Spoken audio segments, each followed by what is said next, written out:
Welcome back to the Sideline Live podcast.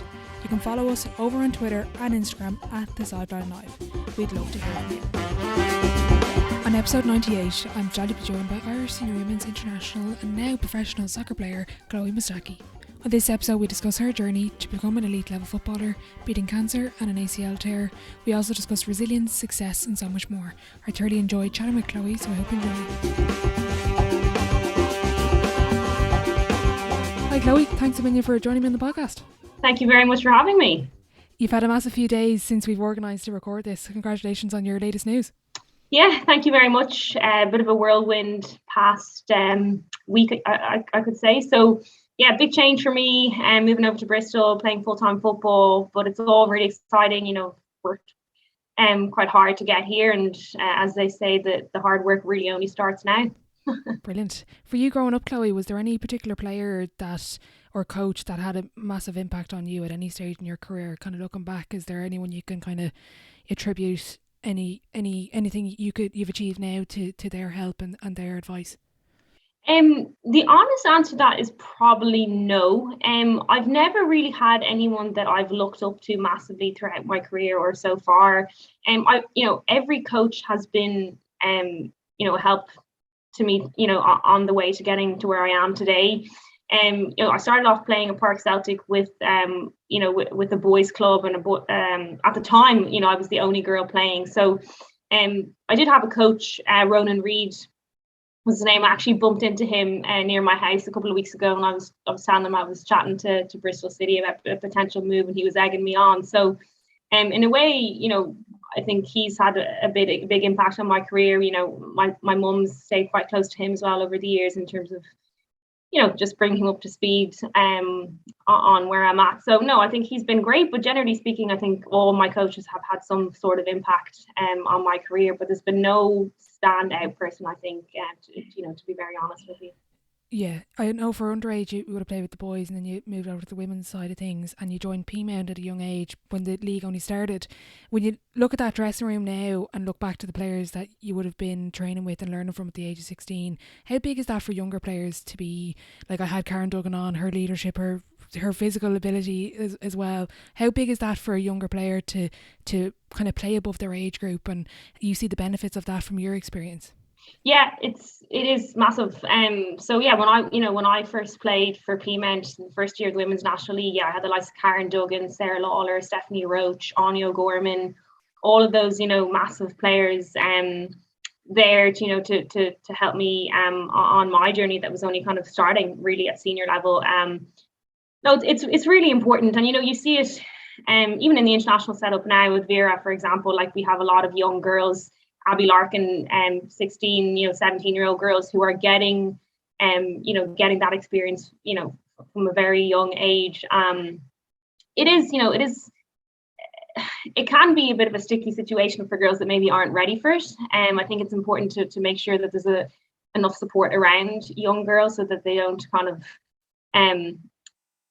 get too overwhelmed by the circumstances and by their surroundings. But I think, for the right individuals, it's massive. And then, being able to make your international debut at the age of 16, 17 is something that, you'll forever remember. So, no, it's massive. And also being able to have senior players give you that wisdom at such a young age is really important for a long career ahead. That under-19 team you're involved with, you were captain. Talk us through that team. Obviously the first women's side at underage level to make it to the European semi-finals. How big was that for that your group as a team? I know for yourself, obviously personally it was a little bit tricky. You weren't performing well and underlying things going on, but how big was that for you to get to that stage of competition and kind of put Irish women's football on the map and realise we're not really just here to kind of participate, we're here to actually compete and push forward? Yeah, definitely one of the highlights of not only my football career but my life to date, and being able to obviously captain the under-19s team to European finals was unbelievable experience. If you look at that team now, so many of the girls are still playing, maybe not football, but sport at a high level, and it shows the drive, the hunger, the competitiveness that we had amongst that cohort of girls. In that specific year. Obviously, we had some great coaches and staff around us as well. The two Dave Connell and Dave Bell, and pat me in as well. So yeah, I mean, like, obviously you have myself, Claire Shine, Katie McCabe, all of us kind of, the few of us still in and around the senior squad. Then you have Sarah Rowe, who's playing at a really high level over in Australia, AFL. And then Amy O'Connor's playing camogie for Cork, I believe. I think Megan Connolly might have been in the squad as well. She's obviously in the senior team too. So, there's a lot of us who were there. I think, something I've talked about is when you get a taste of such high competitive sport at such a young age, it really, really does help you later in life. That's something I talked about a lot about, getting through my injury troubles recently, having had that taste of elite sport at such a young age has helped me through tough times. So yeah, it was a fantastic experience, and obviously the under 17s had done it a couple of years before that with the World Cup. So to be able to do it at another age group was momentous as well. So yeah, it's definitely a moment that will live in me forever, and I have fantastic memories from that tournament. I'm interested that you were mentioned about the lessons you've learned from elite sport has helped you in other areas of your life on and off the pitch. Can you explain a little bit about that for the listeners who might not? For myself, I've never been involved in elite or the word high performance environment. What are those lessons that you learned, and how have they helped you moving forward from that experience? Yeah, so in particular, when I went through my ACL rehab recently, I was out for 18 months, and there were a lot of difficult moments throughout that period of time for me, and there were moments where I really doubted whether or not I'd get back to playing football as well as I had been playing before the injury, and whether I'd get back into the senior team, whether I'd ever kind of make it semi-pro or pro. And I think having had those memories and having had such highs at a very young age, and being able to taste that level of competitive sport throughout my teenage years allowed me to kind of have that grit and that determination to get back there and to experience those things again. And I think that if I hadn't had those experiences when I was younger, I would have found it a lot more difficult to push through the tough times during my rehab. So from that perspective, I think it really did help me through my injury to have had that kind of taste of elite sport before that as well. I think a lot of athletes will say just having that resilience, you can, looking out the Euros, you have 2 players within the first few days of the tournament that have torn their ACL. I think might have been confirmed that Simone McGill has torn her ACL.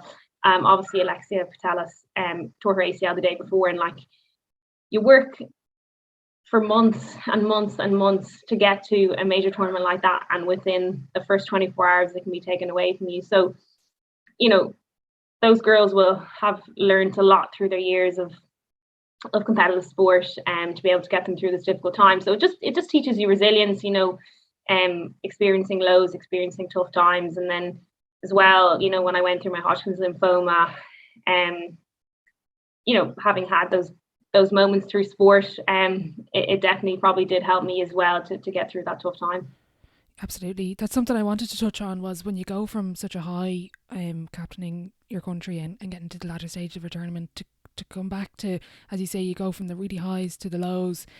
As an athlete, when your identity is so wrapped up in sport, and when that identity is gone because you're not well, or even with the ACL, how does a setback or a challenge change your relationship with sport when your identity is as a sportswoman? Even though as an athlete, we try to have other areas in our life, but we spend the majority of our week training or preparing. Yeah.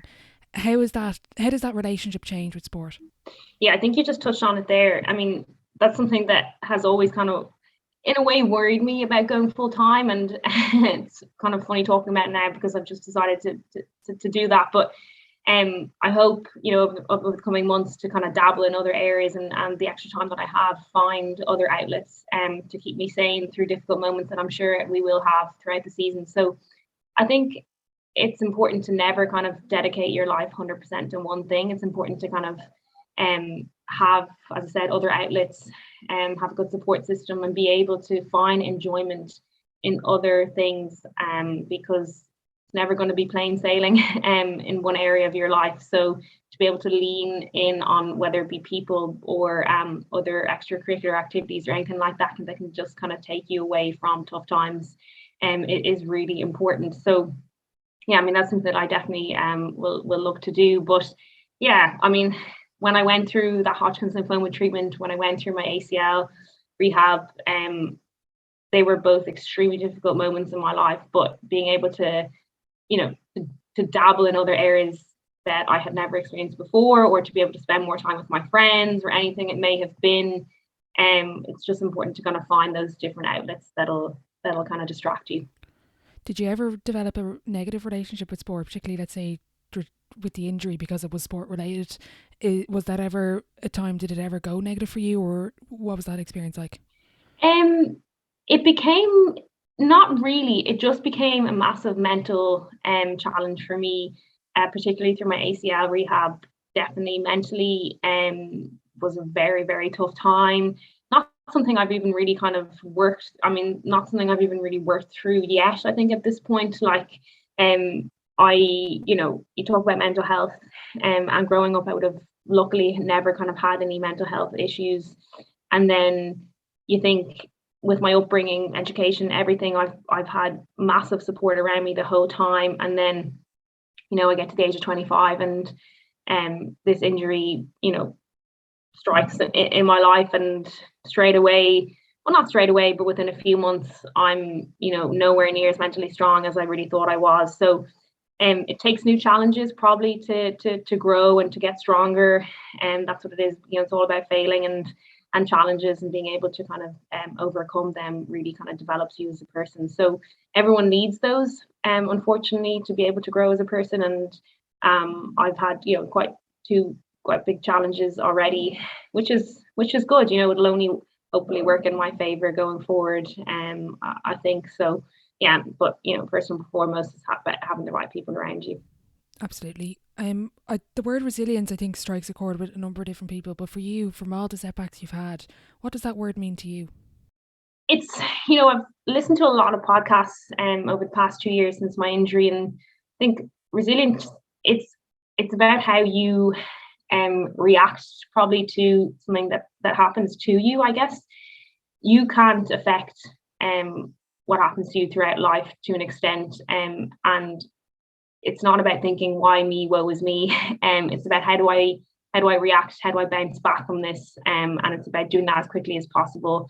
When I tore my ACL, it wasn't, for, you have those 5-10 minutes where you cry and you try and figure out why it happened and how it happened, and then it's just about understanding, okay, well, what next? What do I need to do to get back as quickly as possible? So I think reaction is super important throughout life, and those people that react in the most positive ways to things that happen to them have a more seamless transition, throughout their lifetime.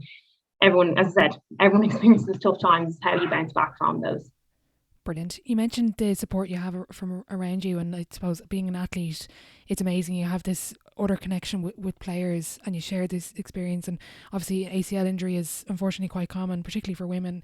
Is there any particular advice that you got before or during the injury that kind of stuck with you or you found really helpful? I'm just conscious that I have younger players listening. Some are injured. I get messages sometimes from players that are in the middle of big injuries. Is there anything that just really stuck with you? You kind of think back on, say, geez, that really made an impact for me on this particular day or this particular week?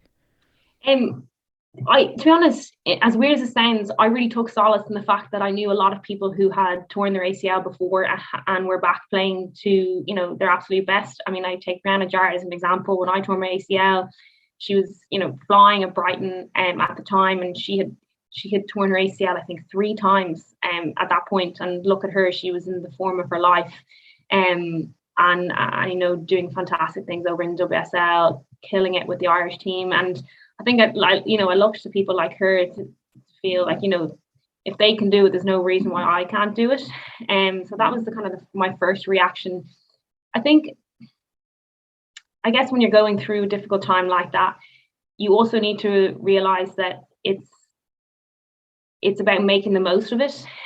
So while I had to take time out of competitive sport, it was an opportunity for me to work on myself in ways that I never had the time to before. So not just from a physical component, but obviously mainly from a physical component, working on those small details that, when you're in a team environment, you just don't have the time to do on an individual basis really as much. So, being able to work on certain muscle groups or anything like that I wasn't able to do before, and just making the most of it and making sure that when I got back and when my knee was ready to play competitive sport again, that I was in the best physical shape that I really could be. So that's probably what I would say mostly, is just making the most of the time out that you have, and not seeing it as lost time, because if you put in the extra work when you're on the sidelines, you'll reap the rewards on the other side. That's a great way of looking at it. I was interested as well, you spent a bit of time as a pundit. How did you find being on that side of things, looking at the game from a different angle, analysing it, not even just to discuss the game, but for yourself? Was there anything you kind of learned from that experience?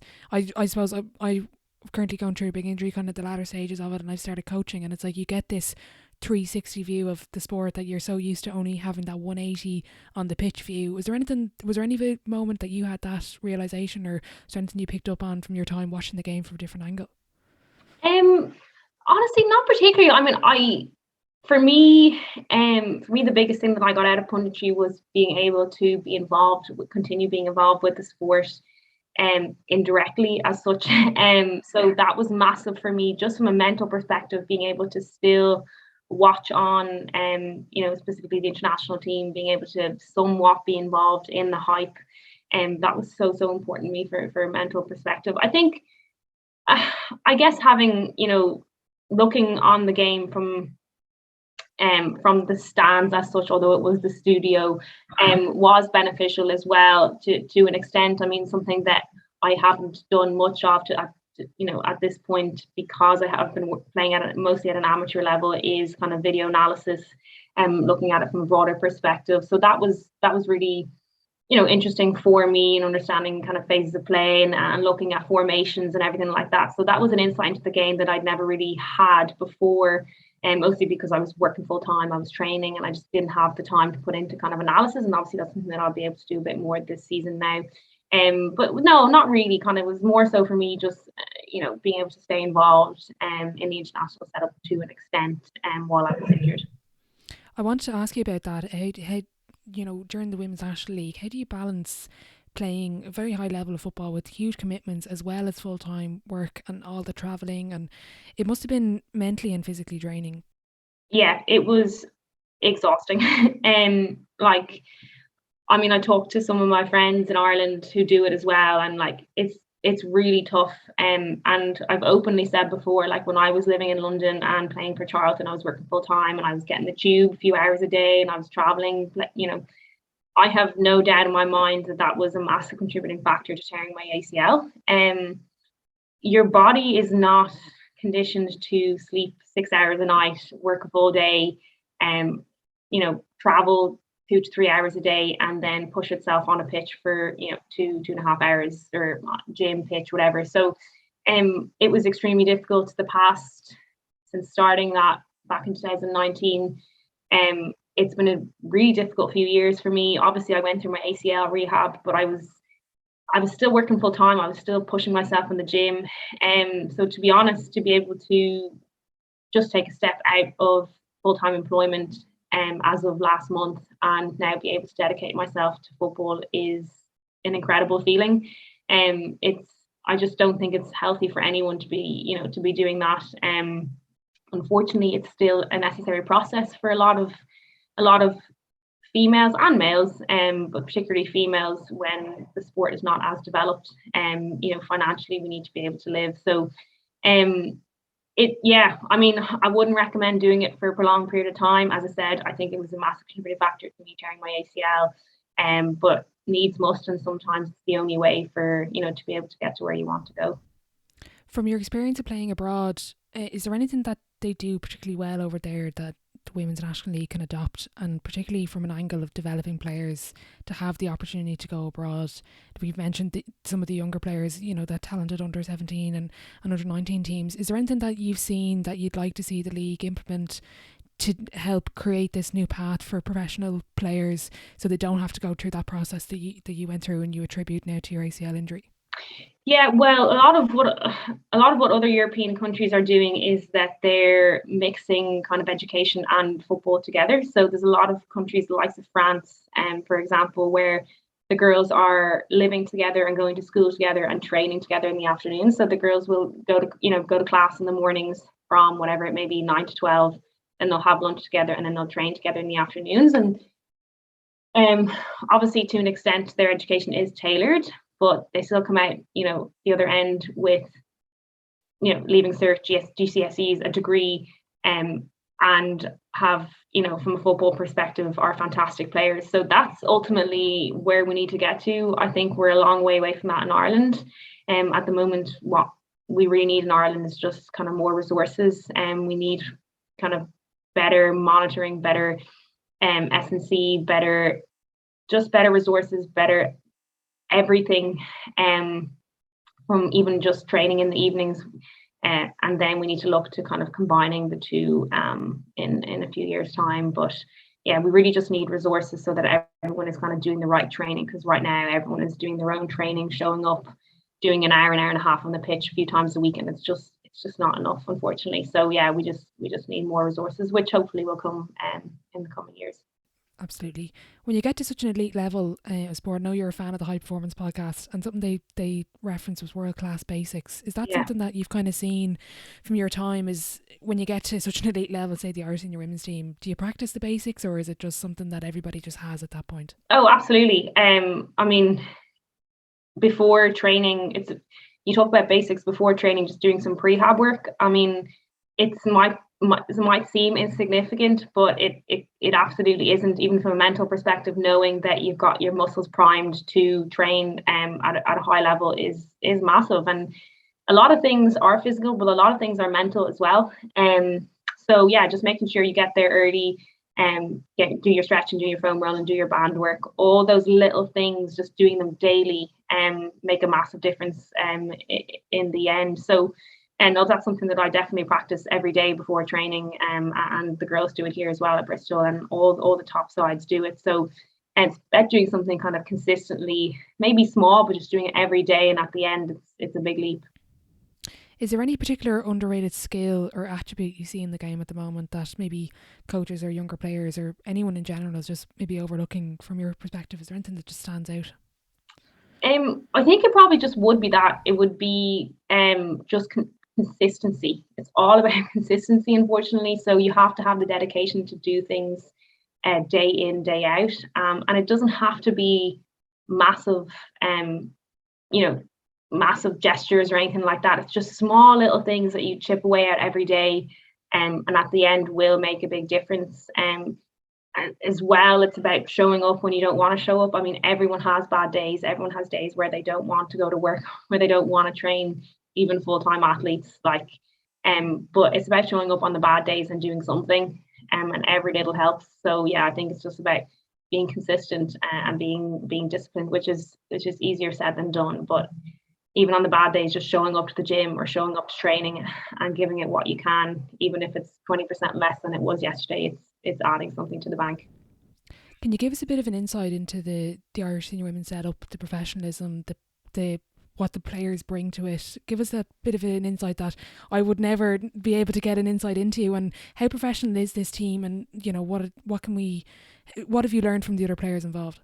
Yeah, I think, well, I'll answer it to the best of my ability. I think some of the senior girls now, the likes of Louise Quinn, or Rusha, or any of the girls who have been in and around the squad for a long time, would have a better perspective, just because I think the professionalism within the women's sport has come on massively in the past kind of 5 years. I've obviously only been involved for the past couple of years, but 95% of the girls now are full-time, are all in full-time setups, in loads of different countries. So everyone brings their own experience and their own professionalism, and that's fantastic to see how everyone does it differently, so the setup is fantastic at the moment. The competitiveness is unbelievable. I mean, the standard of training is really, fantastic. When we go into camp, like, everyone is given 100%, and you never really know who's going to start, coming into camp.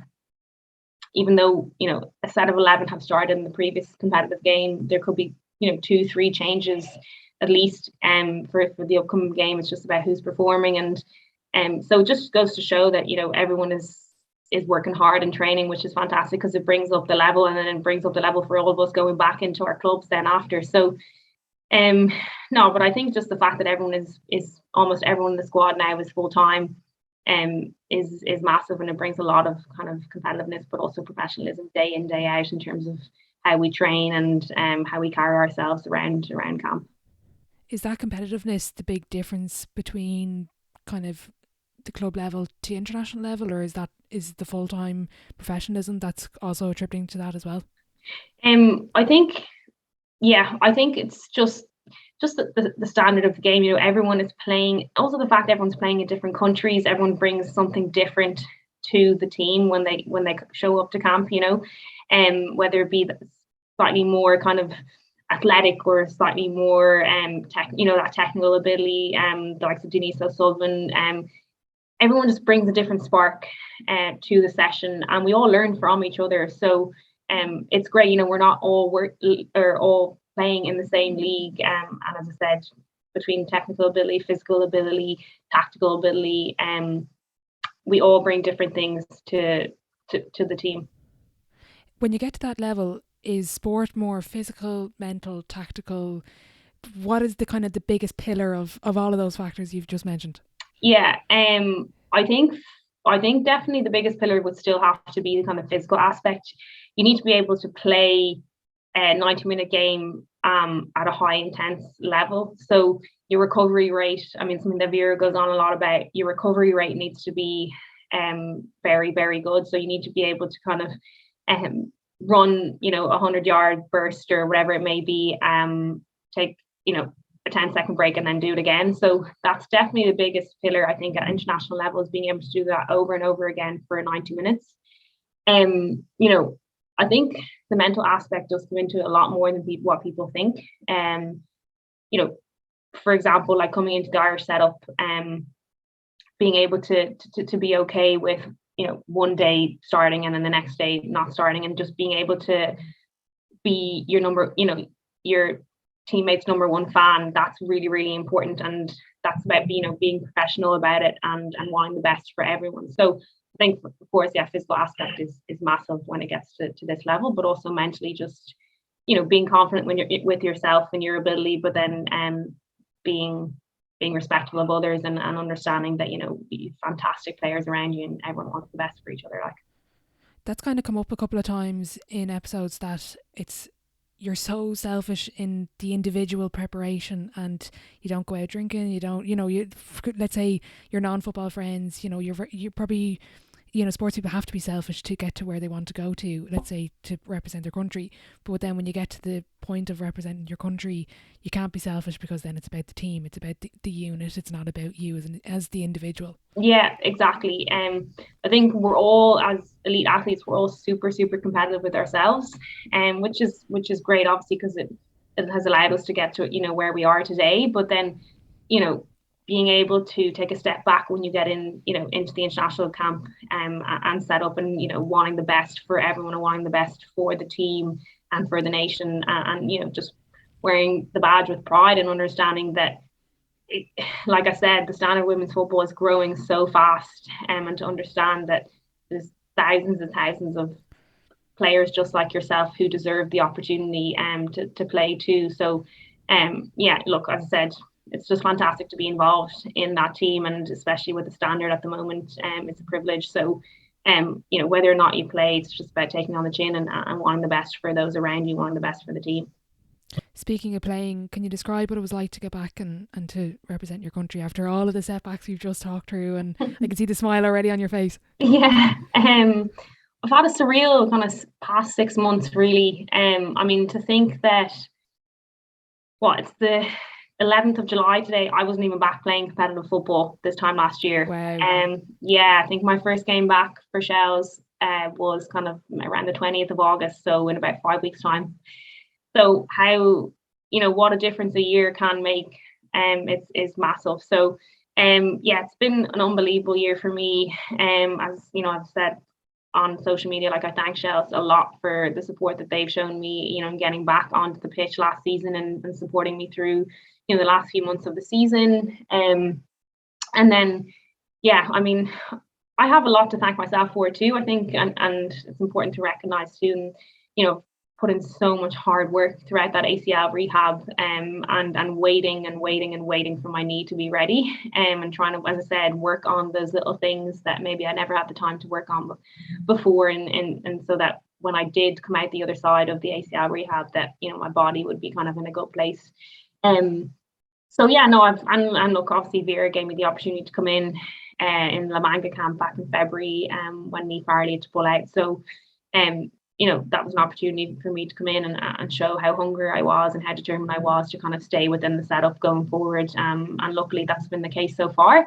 As I said, that may not be the case the next camp. The standard is growing all the time. There's so many girls who deserve the opportunity. So I'm very thankful I have been involved since then. But the hard work continues, and you have to kind of prove that you deserve to be in there every single time.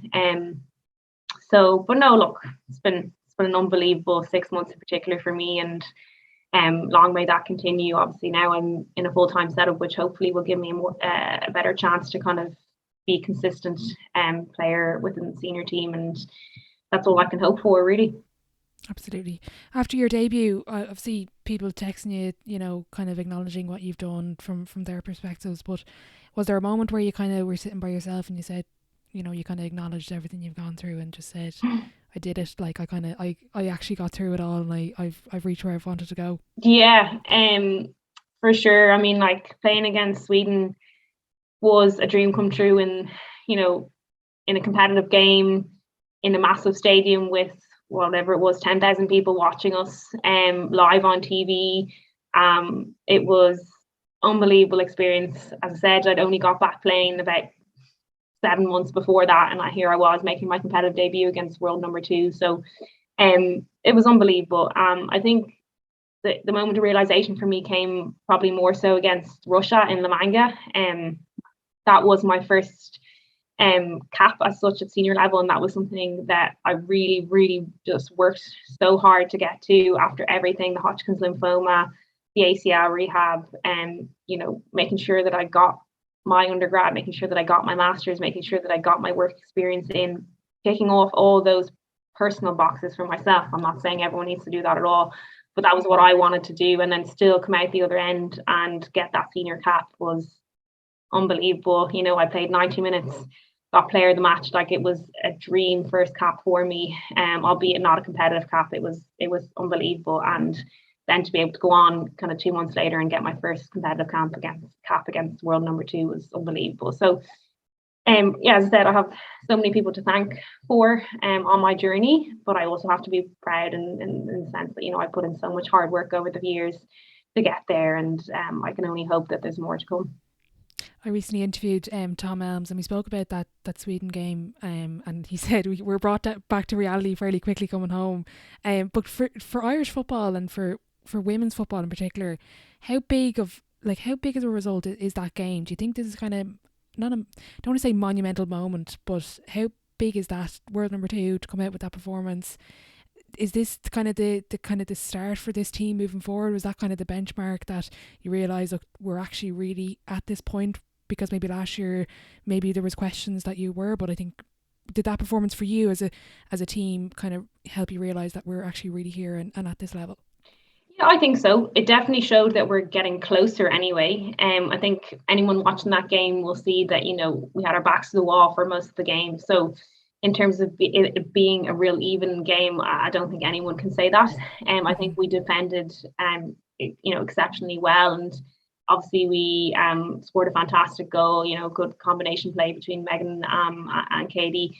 So we have it within the team. It's just we're just a few years behind those big nations, and I think you ask that question again in maybe even 3 years' time, I'm sure I'd be 100% agreeing with you. So we're definitely edging closer and closer. Of course, being able to do that away from home as well was massive. So I think we definitely have it. We're just a few years behind, and I don't think we're quite there yet, but we're definitely on the right track. And as I said, having the more resources now, having equal pay, having nearly everyone in the squad going full time, is massive. And I think if you look at those big nations, all of the girls are playing full time, and all of the girls financially are pretty secure and able to give 100% to their football, which we haven't been in that position for until maybe kind of, we're not even quite there, I'd say, yet, but we're only arriving at that stage now. So okay, as a player, I've kind of spoken with other guests about this, but not only from the financial backing, but for yourselves to get someone like Sky on board and to see the country come back and support players. How is that for you as a player, just to see that support for yourself and know they're coming to support us and they're supporting me, and not only financially but to even the attendances and the games and the live coverage for women in sport? What is that like? Oh, it's been fantastic. Like, it's been unbelievable, really. Like, it really does give us that extra 5% when you're playing, and when you're getting ready for games, just that excitement building. It people don't think it makes a massive difference, but it really does. And I mean, you talk to some of the professional, even male players who played in empty stadiums during the pandemic, and the effect that had on them. So if you think about us, who are used to always having empty stadiums, and then now we're starting to kind of fill up stadiums, and what that brings to us, the confidence levels and the excitement, and we deserve that. And it's definitely that extra 5%. I mean, people kind of say that off the cuff, but it definitely is true, and it does kind of get us over the line in the dying moments of the game or whatever. So no, it's massive, and long may it continue, and hopefully kind of will continue to grow, not only in soccer but in other sports as well, and for women. For you, Chloe, where do you get your confidence from? Was there anything kind of maybe coming after the injury? Did you suffer with that, or is there any sort of not routines, but more exercises or anything you just find great comfort in and kind of building your confidence as a footballer? Probably something that I have struggled with throughout my own career, self-confidence on the pitch. I mean, I spoke to someone about it, actually had a couple of sessions with someone when I was getting back playing this time last year, about kind of trying to regain that confidence as a player. And I kind of openly would say that. I don't know. I think it's probably something that will come naturally now with going full time. I think confidence comes from the work that you've put in. So when people ask me a lot, like, mentally, how do you feel about getting back playing post ACL? Do you have worries about tearing it again? Of course, it'll always be a worry, but I never worried about getting on the pitch, going into tackles or anything like that. I never really worried about that, because I knew I'd put in the rehab. I knew I'd put in the hours to feel confident about my knee, my leg, going into competitive sport again. So I think confidence comes from putting in the hours. And I think when you've been training at a high level day in, day out, you can probably go into international camp, for example, knowing that you're in a good place. I think I've only kind of started feeling that way through the hours that I put into my ACL rehab, but being a bit more professional over the past couple of years, having more time to put into my athletic side, because I wasn't able really to do that through my education, and I was working, but now I had the time through my ACL rehab, and now I have the time, hopefully, at Bristol. So I think my confidence will just grow naturally from having more hours put into football. Goal setting, I suppose, was that ever something you did, maybe particularly during the injury, kind of sit down with yourself and kind of not map out, but kind of just sit down and say, look, in 5 years, by the end of my career, because sport unfortunately doesn't last forever, I want to achieve X, Y, and Z? Was that something that you would have done, particularly maybe during the injury or coming back from it? Yeah, so when I spoke to that, and I had a couple of sessions with that individual about kind of building confidence and getting back on the pitch, we definitely set goals for myself. Obviously the first goal was getting back playing. The second goal, I think, was getting into the starting 11 at Shelbourne. And then, following on from that, the goal was to get back into the international setup, and then the ultimate goal really was to get my first senior cap. So 100%, it's not something that I've really done up until a year ago. I never really set goals, because I think you can only do your best. I think it's important to have kind of small goals, but generally speaking, it's just not something I've ever really done until getting back from my ACL rehab. But yeah, that's 100%, you're bang on the money. That's something that I did a year ago, and luckily I managed to reach those goals. But I don't like setting, very difficult goals on myself, because I think life is hard enough and everyone's doing their best, and you just got to roll with the punches and roll with the highs and the lows. So that's kind of how things have been for me. I love that, because I find sometimes when players set goals on themselves, and because like it's not like sport is it's not kind of linear, like it's completely, it's those kind of graphs that go up and down. When you set a goal and you don't reach it, it's like no matter anything else you could have done, it's just because you didn't achieve this one particular thing you wrote down that Exactly. a failure nearly. Then you see it as a failure, and it's not a failure, it's just life getting in the way. And I think it's tough setting goals, for sure. I just think you need to be kind to yourself, and you just need to make sure that you're chipping away at something every single day. And as I said, some days you'll make a bigger leap than others, but as long as you're doing something every day, that's the most important thing. It's one of my favorite questions. I think you have a good answer in this. No pressure or anything. What would be your definition of success? Or not, maybe definition is maybe too strong a word, but is there anything that, like, how do you measure success from everything you've gone through? Is there anything, just for you, what's your experience and kind of personal kind of, I don't know how to say it, but your definition of success without being a definition? God, that's a very difficult question.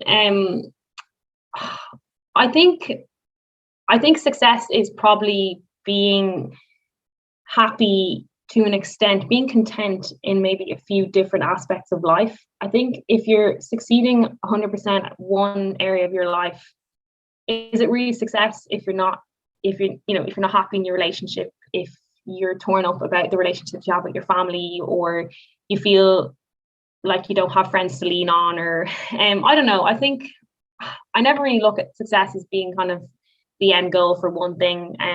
I think, especially with the mental health crisis at the moment, it's important to make sure that you're making progress. And for me, success is probably just making progress day to day, in a few different aspects of your life. So are you continuing to develop relationships with your friends? Are you continuing to work on your S&C for club? Are you continuing to, visit your granny on a Sunday or whatever it may be? I think it's just, continuing to make steps forward week on week in a couple of different aspects of your life. For me, that's just being successful.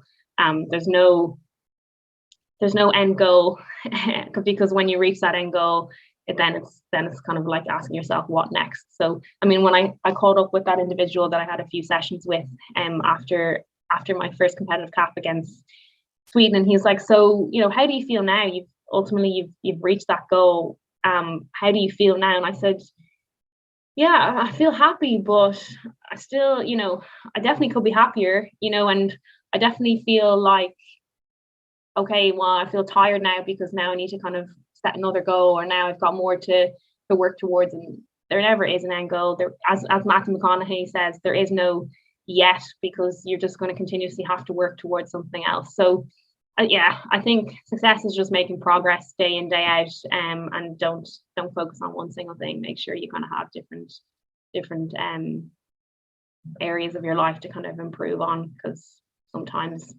life gets in the way, and certain aspects of your life will get tougher than others. I love that answer, and that's something a lot of Olympians speak about. It's like they train their whole life for this 3-week event, and then the 3 weeks go by and you're like, what do I do now? Exactly. Yeah. It's like, as sports people, it is very difficult. Like, we train our whole lives for these, like, even let's say for the women, the under 19 tournament, you train your whole life for this moment. And even the girls that just under ACL train their whole life to represent the country and go to the Euros, and then it's gone in a split second. Yeah, I know. Yeah, so life is crazy, and I just don't take anything too seriously, and just keep working away and keep making progress every day in some aspect. Exactly. Speaking of making progress, you're signed a professional contract with Bristol City. Talk us through that opportunity. Obviously, what did you look for in a team, and how excited are you to sign with them and start the season with Bristol? Yeah, I'm so excited. I've had my first couple of sessions now last week, back to it tomorrow, so I'm looking forward to it already. I'm looking forward to maybe seeing how much my game can grow. Obviously, I've been balancing football and education and work my whole life, so I'm excited to see how much my game can grow. I'm excited to kind of give myself a break as well. As selfish as that may sound, I've had such a tough time, I think, balancing the two to kind of a high level over the past few years. So, to be able to be given that opportunity to focus, not solely because I never want to be kind of wholeheartedly focused on one thing, but to give football my all, which I haven't been able to do, is an exciting prospect for me. Never something that I really dreamt of, to be frankly honest, and maybe that's a very different answer to what you'd expect. But for me, growing up, my dream was never really to be a professional football player. But I think when I tore my ACL and the work that I put in to get back, it kind of made me feel as if I owed it to myself to give full-time football a bash and kind of see how much my game could rise and could develop, just solely focusing kind of on that to an extent. So I'm excited to do that. I'm excited to develop more relationships with people in a new country. I love doing that. I spent a year in Bordeaux, I spent a semester in Lisbon, and developing networks in different countries is something that I enjoy doing as well, being kind of from a multinational background. So there's a lot of pros that come from moving away as a professional football player. So I'm really, really excited to explore all of those, not just on the field. But of course, that is the main reason that I'm here. So no, it's massively exciting. The club facilities are fantastic. The people are so lovely. So far anyway, for sure, and I'm sure that will continue. So both the staff and the players have been so welcoming and nice to me. So I think that was the main thing for me, making such a big lifestyle change for me. The most important thing for me was to find a club where I could feel comfortable being away from home.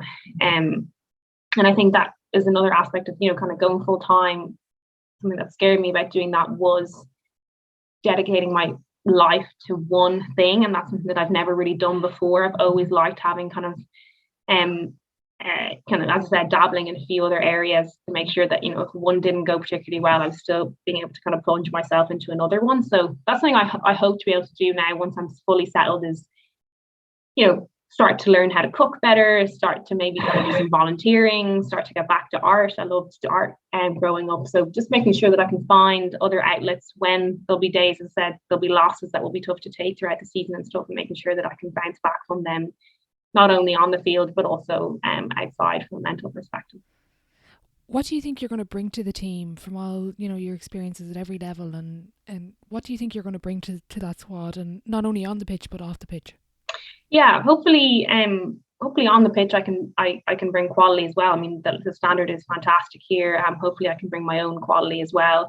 It'll be a fight, for the starting 11, but that's what you want in order to improve. I think off the pitch I'll bring, a lot of experience from what I've gone throughout life. I think we've quite a young team here at Bristol. I think I'm actually the second oldest, and I'm only turning 27 at the end of the month, so that's a bit crazy to say, but so I guess just bringing experience from my life, and experience from, as I said, living in different countries and different perspectives will hopefully be something that will be well received in the team. And I think that's a reason why, when I was speaking to Lauren, that the manager, she saw that in me, and that's what they were looking for, to bring on some quality players, but experienced players, and kind of a few more older individuals that could bring that outside experience to the team.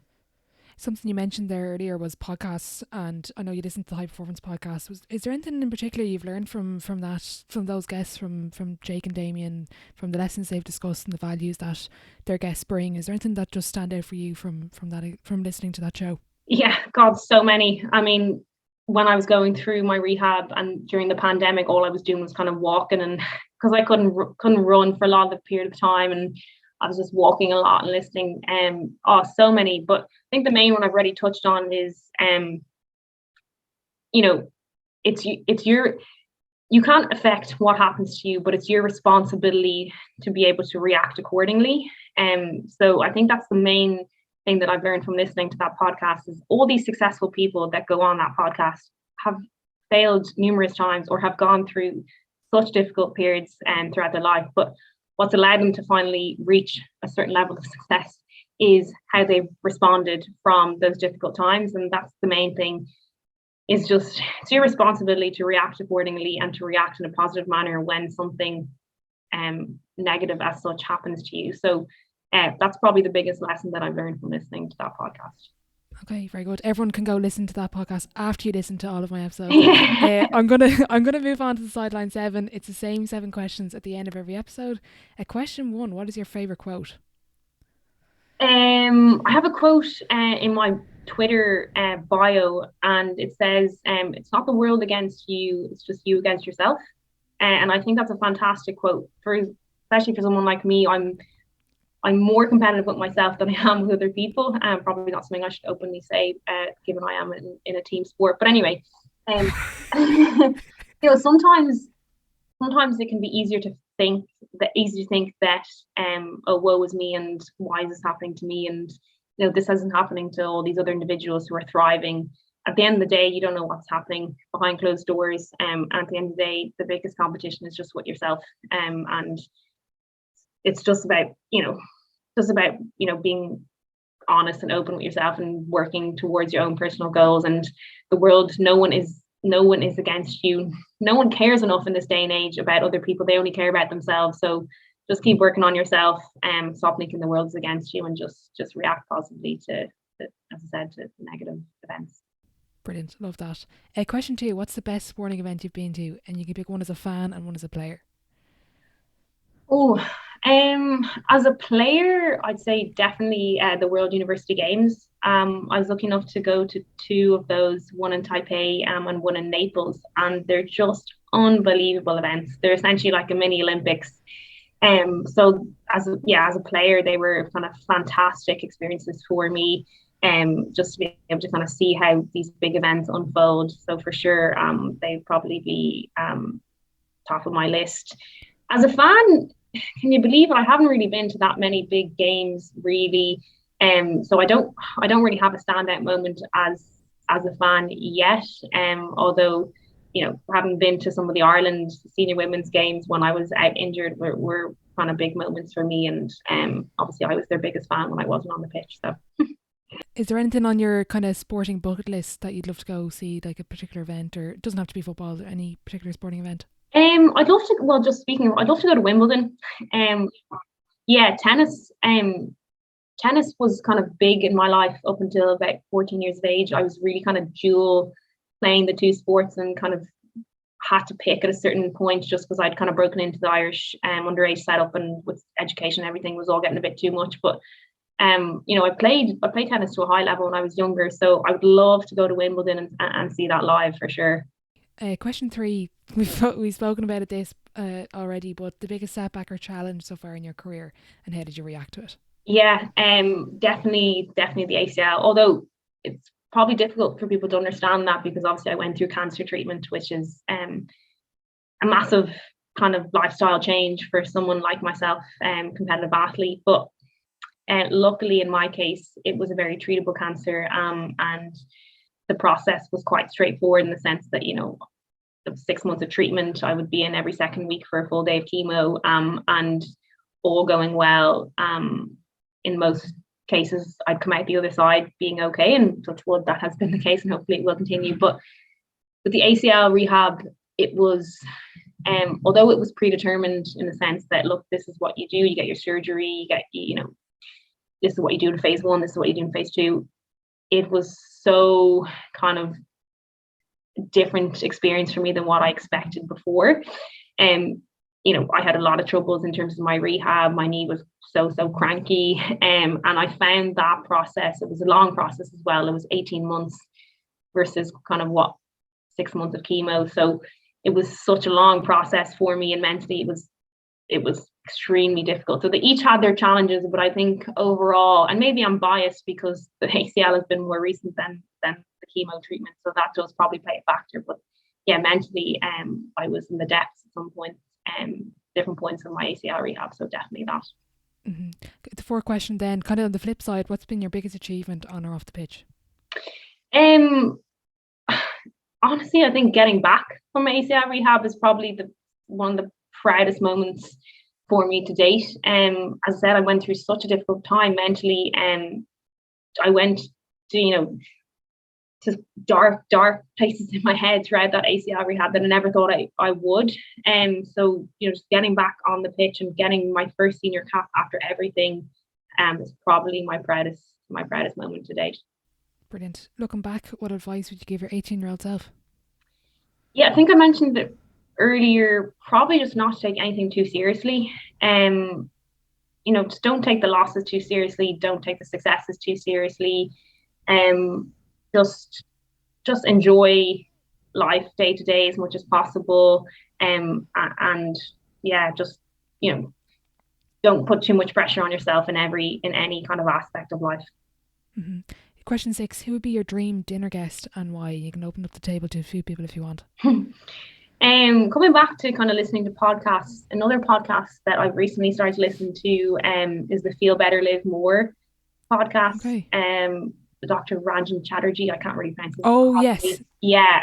I kind of just stumbled across it and I listened to a specific guest a couple of months ago. Actually, it was on the way to Sweden with the Irish team.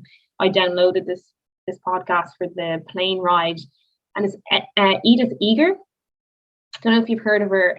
She is a Holocaust survivor, and oh wow, I was honestly like, I'd never heard of her before, and I was listening to the podcast on the plane, and I was literally tears like going down my face listening to it, and I was like hoping no one would see me.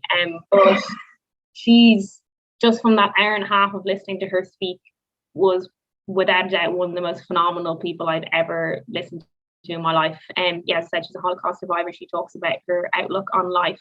And specifically kind of while she was in Auschwitz and how she kind of got through that. I think she wrote a book called The Choice, which I still need to get around to reading. But she's an unbelievable person. I think we've a lot to learn from individuals like that, and they're so forgiving, and how your outlook on life can just help you get through such difficult times. So yeah, I'd love to have dinner with her and just listen to her speak for a couple of hours. Wow, I'm going to download that this afternoon for my honestly, you won't regret it. It was one of the most enjoyable listens, and it's a difficult listen. Like, it's definitely a difficult listen, but it's unbelievable. Yeah, let me know what you think of it after. Yeah, deadly, will do. Final question before I let you go. If your life was a book, what chapter would this be called? New beginnings, probably. Yeah, new beginnings after everything I've been through over the past kind of, well, since my diagnosis for Hodgkin's lymphoma in 2014, so what's that, kind of 8 years? It's been a bit of a roller coaster for me, and to finally kind of sign my first professional contract, walk away from a full-time job and being able to kind of do what I love is an absolute privilege. So yeah, I'm looking forward to what the next 9 months hold with Bristol City, and yeah, probably new beginnings. Yeah, so I'm excited. I'm going to cheat with this one. I actually want to add another question in. If I was to go back to this time last year and talk to you and say, and kind of go back in time, say, look, for the next year, you're at this stage, you're not even back to football, and say you're going to achieve all of this. Yeah. What would you have said to me? Oh, just giving me goosebumps there. I'd say, well, would you have believed me? No, I wouldn't have. To be honest, the biggest thing for me is signing a professional contract. I mean, it's, as I said, it's never something that I dreamt of. I've really kind of spent much time thinking about, and now kind of, 10 months post getting back to playing, I've signed my first professional contract with, a really ambitious club, hopefully a club that will be pushing for promotion to WSL. So to think that I could be playing hopefully in the WSL in a year's time is fantastic, considering where I was just 12 months ago. So no, it's not something I've really thought about, but yeah, it is pretty crazy, and yeah, I have a lot to be proud of, given the hard work I've put in, but a lot to thank other people for as well, for supporting me. Brilliant. Look, Chloe, thanks a million for joining me on the podcast, and I just want to wish you the best of luck with everything on and off the pitch. I'm looking forward to seeing how you fill your time as a professional player with all these with all the cooking and everything you do.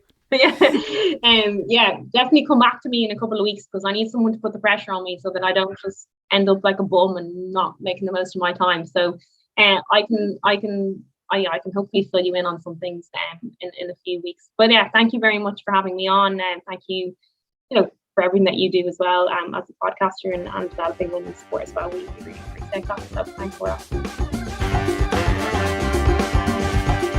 A massive thank you to Chloe for joining me on the podcast today. I thoroughly enjoyed our chat, and I hope you got something from it. I'll be sure to leave all of our social media links in the description box below, and I just want to wish her the very best of luck moving forward. If you are enjoying the podcast, please do leave a rating and a review over on Apple Podcasts and Spotify, as it does help the show grow. Massive thank you for all your support to date. Be sure to follow us over on Instagram at The Sideline Live for more.